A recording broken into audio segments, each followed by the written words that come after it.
I remember the day I visited a participant home in one of the Vanuma villages in Wuniwija district as part of my project to document the Vanuma language.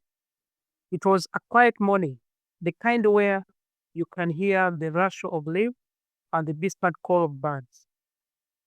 The participant and his family had gathered under a large mango tree, their faces lit with both curiosity and warmth, yearning to share their story. The participant, an elderly man in his 80s, began sharing a story in Vanuma, a folktale he had learned as a child about a hunter who had lost his way. His voice was captivating, rising and falling like the rhythm of a song. As he spoke, something incredible happened. The children who had been playing around suddenly stopped and gathered closer. Even the adults who were busy with the chores paused to listen. At that moment, it struck me. This was not just a story, it was a piece of history, a fragment of our collective memory that had survived through generations. I realized then that documenting Vanuma is not just about preserving words, it is about capturing the essence of our character and identity. When he finished, I asked him why this story mattered so much.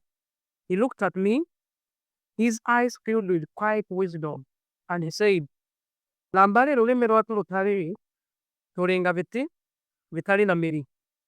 Meaning, without a language, we are like trees without roots. I felt a shiver down my spine. It was a simple truth, but so powerful. That day changed me.